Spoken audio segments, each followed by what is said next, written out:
and I thank you all for your service. Yes, I take no pleasure in cutting you off, ma'am. Oh, Mitchell here, Shook, it has to be done. Vicki Harris, and then Doug Miller. Good evening, Mr. Shook. Good evening, Chairman Flynn. Mitchell Shook, founder of Advanced Stream, one of the ISPs on the Click Network, here tonight. First, I want to just give you a glowing report about the progress of Plan B. You've heard it mentioned here. We had a record month in all the history of Plan B. Last month, we added 372 customers. I just saw the report today. And thank you. So there's a lot of ways to look at numbers. We just have, I think, a reasonable difference of opinion here, and I believe that a lot of it comes down to the technologies moving so fast. Can smart meters be used over our cable modem network or not? Well, if they can't, then we would have to impair that asset and write that off, and that would help the balance sheet by taking away the depreciation and amortization that impacts us. So that might happen. But I believe the more I study, and I've learned a lot about smart meters in the last year. I spend almost all my time studying smart meters now and watching what they're doing in Europe, where they have a mandate to have all the homes on smart meters by 2025. They operate over Ethernet. In the Flemish region of Holland, they operate over DOCSIS networks similar to ours.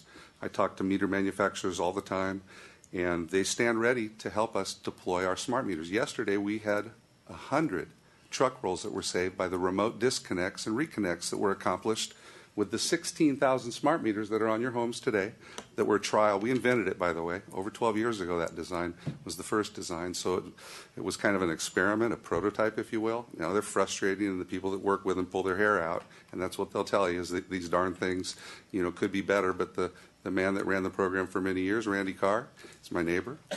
He looked at the new design, what they're using over in Holland, and he went, wow, that's what I told them they need to do all along. So there's ways to do this.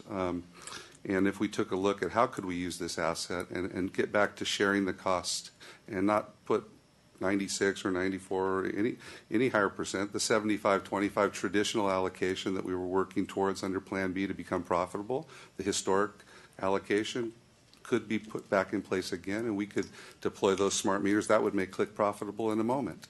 And so I suggest that we take a look and redouble our efforts to use our existing network and find out if those smart meters could save all those truck rolls. We read those meters and prepare those bills for those 16,000 homes. Saves a lot of shoe leather, a lot of man hours.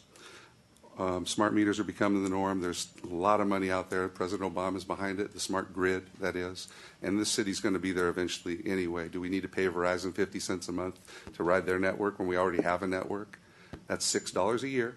You can get a modem for 25 bucks nowadays. So it makes no sense to me. It's all Ethernet, basically. There are a lot of cities doing this over Ethernet. That's basically essentially what we have. A cable modem converts that signal to Ethernet. So there's ways to do this, but it's going to take some vision, and the technology is changing so fast that it's hard for everybody to keep up with it. There's nobody to blame for any of this. But I want you to know you have a can-do community and spirit here, and these people are willing to go out and sign their neighbors up, and I believe we can do it, Brian, if we stick with Click. Thank you. Stick with Click. Thank you, thank you, thank you.